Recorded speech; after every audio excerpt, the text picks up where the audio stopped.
الحمد للہ رب العالمین والصلاة والسلام على سید الانبیاء والمرسلین وعلى آلہ واصحابہ وازواجہ وذریاتہ اجمعین اما بعد۔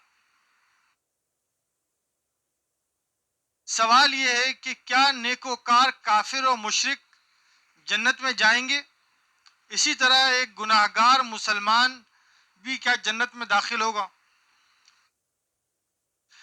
کافر اور مشرک اگر نیکوکار ہیں، مثلا خیر کا کام کرتے ہیں، کسی کی مدد کر دی، چیریٹی دے دی، یتیم بچوں کی پرورش کر لی، اسی طرح بیواؤں کو سہارا دے دیا، ان کی مدد کر دی، یا اور بہت سارے خیر کے کام ہیں وہ کر دیے، لیکن ایمان نہیں لے کر آئے، مسلمان نہیں ہوئے، تو وہ جنت میں نہیں جا سکیں گے۔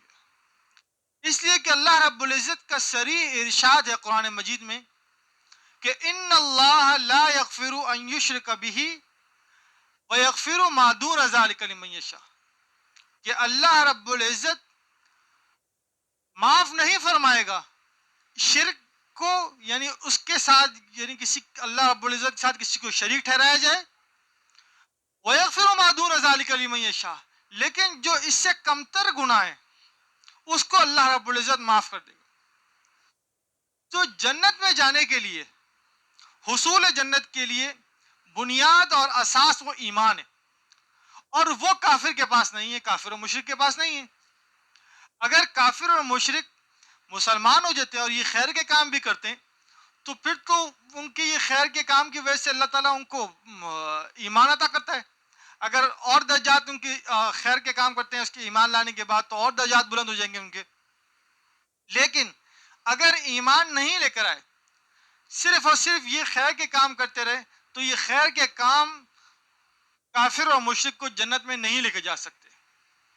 ایمان لانا ضروری ہے کافر اور مشرک کے لیے۔ البتہ جو گناہ گار مسلمان ہیں، گناہ گار مسلمان اگرچہ فاسق فاجر ہے، بے دین ہے، نماز نہیں پڑھتا، لیکن چونکہ جنت میں جانے کے لیے، حصول جنت کے لیے اساس جو ایمان ہے وہ اس کے پاس موجود ہے، تو یہ آخر کار اپنی سزا پا کر یہ شخص جنت میں چلا جائے گا۔ ان دونوں کی مثال ایسے ہی ہے جیسے ایک ٹرین ہے، ٹرین، اس ٹرین کے ایک ٹرین ایسی ہے جو بہت زیادہ لگژری ہے، اور اس میں راحت کا ہر قسم کا سامان ہے، کھانے پینے کا، سونے کا، آرام کا، بیٹھنے کا، سفر کا، ہر چیز کا سامان پوری طرح اچھی طریقے سے موجود ہے۔ اور اس کے مقابلے میں دوسری ٹرین ہے جو بہت ہی زیادہ خستہ حال ہے، رنگ بھی اکھڑا ہوا ہے، کوئی کھانے پینے کے کوئی سامان بھی مہیا نہیں ہے، بیٹھنے کی بھی کوئی صحیح جگہ نہیں ہے، آرام بھی نہیں کر سکتے، تکلیف ہی تکلیف، مشقت ہی مشقت ہے۔ لیکن جو پہلی ٹرین ہے، اس جو لگژری ٹرین ہے، اس ٹرین کے آگے انجن نہیں ہے، اور جو دوسری ٹرین ہے اس کے آگے انجن ہے۔ تو حصول مقصد کے لیے، حصول منزل کے لیے، منزل پہنچانے کے لیے کون سی ٹرین کارآمد ہے؟ وہی کارآمد ہے جو جس کے آگے انجن لگا ہوا ہے۔ اور جو لگژری ٹرین ہے وہ تو بیکار ہے، کیونکہ انجن ہی نہیں ہے اس میں۔ اسی طرح کوئی شخص کافر و مشرک ہو، کتنے بھی نیک کام کر لے، خیر کے کام کر لے، وہ جنت میں نہیں جا سکتا۔ اور یہ عموماً یہ دراصل یہ مسئلہ وہاں بھی پیش آتا ہے جہاں لوگ مسلمان کافر ساتھ ساتھ رہتے ہیں، اور کفار مسلمانوں کی خوشی میں جب زیادہ عرصہ ساتھ رہتے ہیں تو پھر انسیت ہو جاتی ہے، تو خوشی میں، راحت میں، اور اسی طرح غم پریشانی میں شریک ہوتے ہیں۔ تو مسلمانوں کا بھی یہ حق ہے کہ جب آپ کو یہ بات معلوم ہے کہ کافر و مشرک کسی صورت بھی جنت میں نہیں جا سکتا، تو آپ ان کو دین کی دعوت دیں۔ اگر دعوت نہیں دے سکتے، کوئی قانونی مسئلہ ہے یا کوئی اور وجہ ہے جس کی وجہ سے آپ دین کی دعوت نہیں دے پاتے، ان کو کھلے عام سر عام دعوت نہیں دے پاتے، تو کم از کم آپ ان کے لیے دعا تو کر سکتے ہیں اللہ تعالیٰ سے۔ آپ دعا تو کریں کہ یا اللہ آپ ان کو ہدایت کا راستہ دکھا دیں۔ اتنا تو مسلمان کا حق ہے کہ وہ اپنے پڑوسی کے لیے، اگر وہ کافر ہو اس کے لیے حق میں دعا تو کرے۔ تبلیغی جماعت والے ایک دفعہ کینیڈا گئے ہوئے تھے، کچھ جماعت تھی. تو اچانک کیا ہوا کہ راستے میں برف کا طوفان آ گیا. وہاں تو طوفان آتے رہتے ہیں برف کے. تو جب برف کا طوفان آیا وہ پھنس گئے ایک جگہ پر. تو کافی دیر گزر گئی اور کوئی نکلنے کا کوئی راستہ ہی نہیں تھا اور سمجھ میں بھی نہیں آ رہا تھا کہ اب کیا کریں. اتفاق سے سامنے ایک چرچ تھا. تو جو جماعت کے جو امیر تھے اس نے کہا کہ بھئی اب مشورہ کیا لوگوں سے، سب سے ساتھیوں سے، اور کہا کہ بھئی جا کر معلوم کر لیتے ہیں، ان سے پوچھ لیتے ہیں. تو جب چرچ میں دروازہ بجایا، اندر گئے، وہاں پر جو ان کا پادری تھا اس نے کہا کہ میں آپ لوگوں کو کافی دیر سے دیکھ رہا ہوں، میں آپ کو اندر تو آنے دوں گا لیکن میری دو شرائط ہیں. ایک شرط تو یہ ہے کہ آپ لوگ یہاں آ کر ایک ساتھ بیٹھ کر عبادت نہیں کریں گے، ایک ساتھ نہیں بیٹھیں گے. اور دوسری بات یہ کہ آپ یہ نہیں بتائیں گے کہ میں نے آپ کو اندر آنے کی اجازت دی ہے، آپ کا میرا کوئی تعلق نہیں. انہوں نے کہا ٹھیک ہے، کوئی مسئلہ نہیں ہے اس کا. خیر وہ اپنا سامان مان لے کر الگ الگ آ کر وہاں جو بیٹھے، تو جیسے ہی اندر آئے تو اندر تو ہیٹر چل رہا تھا، اندر تو بہت ہی زیادہ سہولت کا سامان موجود تھا. آرام سے وہ آئے اندر. پہلے تو باہر تو سخت سردی کے اندر ٹھٹر رہے تھے، تو اندر آ کر بیٹھ گئے راحت سے، سکون سے اپنا کھانا وانا کھایا اچھی طرح. تو جو ان کے امیر تھا، وہ امیر نے ان کو کہا کہ دیکھو اس آدمی نے اگرچہ یہ مسلمان نہیں ہے لیکن ہم پر کتنا بڑا احسان کیا ہے کہ ہم سردی میں ٹھٹر رہے تھے باہر، اگر یہ ہمیں نہیں اجازت دیتا تو ہم تو مر ہی جاتے یہاں پر. تو آپ جب اس نے ہم پر احسان کیا ہے تو ہم بھی اس کے اوپر احسان کریں، ہم اللہ تعالیٰ سے اس کے حق میں دعا کریں کہ یا اللہ اس کو ہدایت کا راستہ دکھا. تو انہوں نے کہا ٹھیک ہے. تو اس کی ترتیب یہ ہوئی کہ رات کو سب اپنی اپنی جگہ اٹھیں گے اور اس کے لیے دعا کریں گے. خیر جب رات آ گئی اور رات کو جب یہ اٹھ گئے، سب اپنی اپنی جگہ پہ اٹھ گئے اور دعائیں کرنے لگے اللہ تعالیٰ سے. کافی دیر تک آہوزاری کر کر خوب اللہ تعالیٰ سے مانگا، خوب دعا کی. یہ شخص، یہ جو چرچ کا جو وہ تھا پادری تھا، یہ دیکھ رہا تھا ان کو چپکے سے. تو جب صبح ہوئی تو یہ پادری ان کے پاس آیا اور آنے کے بعد کہا کہ تم لوگ رات کو کیا کر رہے تھے؟ تو انہوں نے کہا کہ بھئی ہم تو ویسے ہی اپنی عبادت میں، ہلکی پھلکی عبادت میں مشغول تھے اور آپ کے لیے دعا کر رہے تھے، اور آپ چونکہ آپ نے ہم پر اتنا بڑا احسان کیا ہے کہ آپ نے ہم کو اجازت دی اندر آنے کی، تو ہم بھی آپ کے لیے اللہ تعالیٰ سے دعا کرتے کہ یا اللہ آپ کو بھی جنت عطا کر. تو اس پادری نے کہا کہ اچھا پھر مجھے کلمہ پڑھا دیں. اور اس نے کہا کہ مجھے معلوم ہے کہ جنت صرف اور صرف یہی راستے سے جنت مل سکتی ہے، اور تم لوگ اتنے زیادہ آہوزاری اور گریہ زاری کر کر اللہ تعالیٰ سے میرے حق میں دعا مانگ رہے تھے کہ میرے دل میں آیا کہ اب میں مسلمان ہو جاؤں. تو جو مسلمان ساتھ رہتے ہیں کفار کے، تو ان کا حق ہے یہ کہ وہ کم از کم اپنے پڑوس کے لیے، اپنے دوست احباب کے لیے، اگر جاننے والے ہیں، کافر ہیں، مسلمان نہیں ہیں، تو ان کے حق میں اللہ تعالیٰ سے دعا کریں. یہ تو ان کا حق بنتا ہے. اور رہی بات مسلمان گناہگار کی، تو مسلمان گناہگار جو ہے وہ اپنی سزا پا کر جنت میں چلا جائے گا، کیونکہ جنت میں جانے کے لیے جو اساس اور بنیاد ہے ایمان کی وہ اس کے پاس ہے. اسی طرح ایک سوال یہ ہے کہ کیا کفار کے معصوم بچے جنت میں جائیں گے؟ کفار کے وہ بچے جو بلوغت سے پہلے انتقال کر گئے، مر گئے، اس کے بارے میں علماء کے تین گروہ ہیں، تین جماعتیں. ایک جماعت کا یہ کہنا ہے، اللہ نبی رحمۃ اللہ علیہ نے شرح مسلم میں تفصیل سے ذکر کیا ہے، ایک جماعت کا کہنا یہ ہے کہ یہ جہنم میں داخل کر دیے جائیں گے یہ بچے، کیونکہ یہ اپنے والدین کے ان کو تابع کر دیا جائے گا. والدین کافر تھے تو یہ بھی جہنم میں چلے جائیں گے. اور دوسری جماعت علماء کی اس بارے میں خاموش ہے،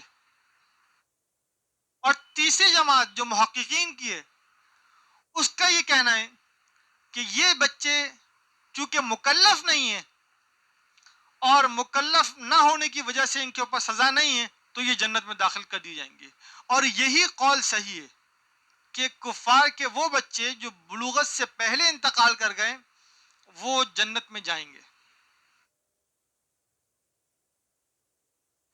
اسی طرح ایک سوال یہ ہے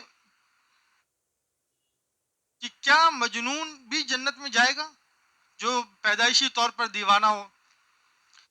جی، شمس الحق افغانی رحمۃ اللہ علیہ نے علوم القرآن میں لکھا ہے، کیا امام غزالی رحمۃ اللہ علیہ فرماتے ہیں کہ تین آدمی جو بغیر حساب کتاب کے جنت میں جائیں گے، ان میں سے ایک انبیاء ہیں، دوسرے یہ کفار اور مسلمین کے بچے ہیں جو بلوغت سے پہلے انتقال کر گئے، اور تیسرے یہ ہیں یہ مجنون پاگل جو پیدائشی طور پر دیوانے ہوں اور اگرچہ وہ بلوغت کو پہنچ گئے ہوں، وہ بلوغت کے بعد ان کا انتقال ہوا ہو، تو یہ تینوں بلا حساب کتاب جنت میں جائیں گے۔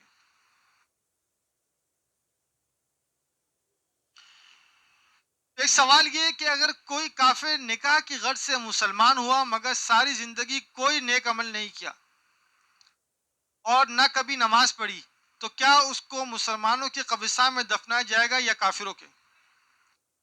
کافر اگر صرف اور صرف نکاح کی غرض سے مسلمان ہوا ہے اور کلمہ پڑھ لیا ہے، تصدیق کر لیے، اور اگر اس کے بعد کوئی ایسا عمل نہیں کیا جس کی وجہ سے وہ مرتد ہو گیا ہو، ایمان سے ہٹ گیا ہو، خارج ہو گیا ہو، تو وہ شخص مسلمان رہے گا اگرچہ گناہ کیا، گناہ گار ہو، اور اس کو دفنایا بھی مسلمانوں کے قبرستان میں جائے گا۔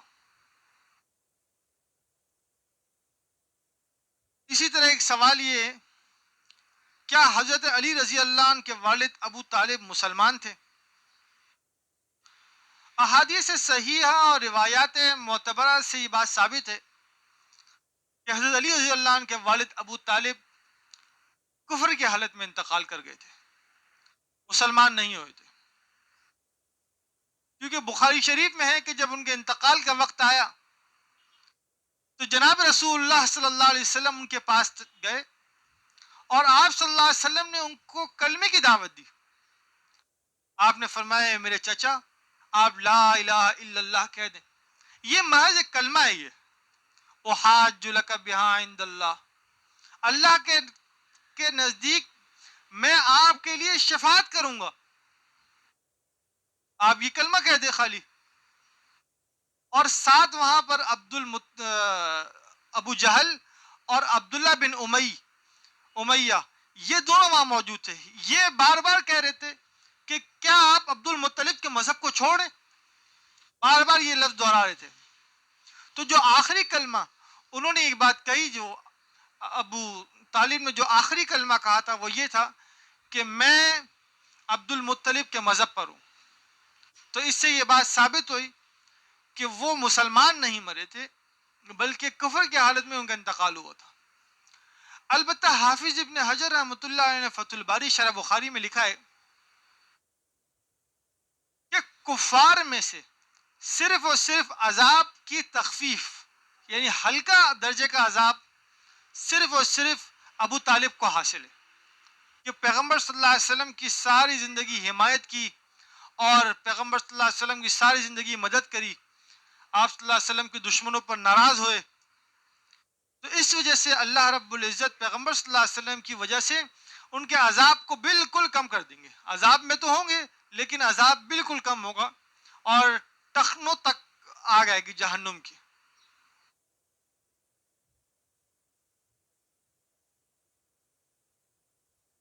اسی طرح ایک سوال یہ ہے کہ کیا اچھے یا برے کام کرنا، ذریعہ معاش اختیار کرنا، امیر یا غریب ہونا تقدیر میں پہلے سے لکھا ہوا ہوتا ہے یا سب بندہ اپنے اختیار سے کرتا ہے؟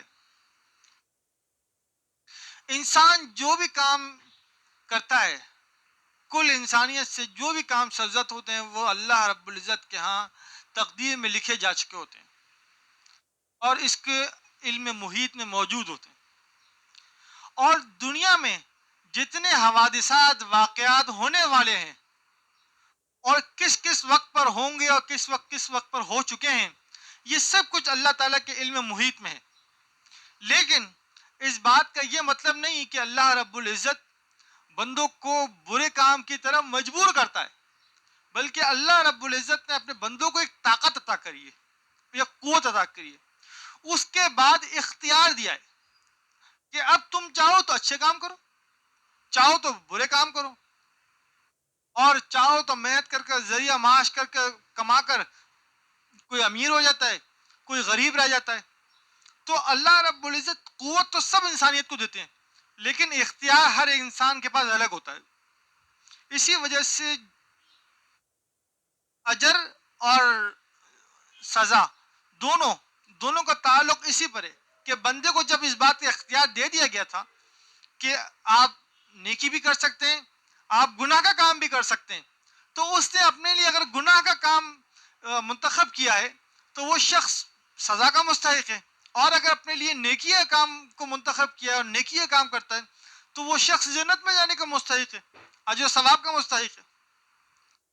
یہ نہیں کہ آدمی ہاتھ پہ ہاتھ دھر کر بیٹھے رہے اور بولے کہ بھائی میری تقدیر میں لکھا ہوا ہے تو میں تو ایسے ہی رہوں گا. ایسا نہیں ہے. اللہ تعالیٰ بندے کو قوت دے کر اختیار ہر بندے کا اپنا ہے، ہر بندہ اپنے اختیار سے کام کرتا ہے.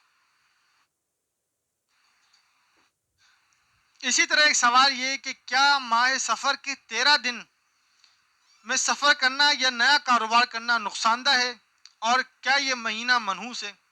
یہ ساری باتیں بے بنیاد ہے کہ ماہ سفر کے 13 دن میں کام نیا کاروبار نہیں شروع کرنا چاہیے یا سفر نہیں کرنا چاہیے یا یہ مہینہ منحوس ہے. یہ ساری باتیں غلط مشہور کی گئی ہیں. البتہ حافظ ابن حجر ہیثمی نے فتاوی حدیثیہ میں ان کی طرف سے یہ بات منقول ہے کہ یہ جو منحوس قرار دینا کسی مہینے کو کسی دن کو، یہ یہود کی عادت تھی. یہودی کسی نہ کسی دن کو کوئی منحوس قرار دیا کرتے تھے اور کسی دن کو بولتے تھے اس میں سفر نہیں کریں، اس دنوں میں کاروبار نہیں کریں. تو یہ ان کی عادت تھی. مسلمان تو اللہ پر توکل کرتا ہے، کوئی بھی کام کرتا ہے، گھر سے باہر نکلتا ہے، کھانا کھاتا ہے، پیتا ہے، چلتا ہے، پھرتا ہے، کاروبار کرتا ہے، ہر کام مسلمان اللہ پر توکل کر کرتا ہے. تو جب اللہ پر توکل کرتا ہے تو یہ سب باتیں بے بنیاد ہے. صدق اللہ العظیم.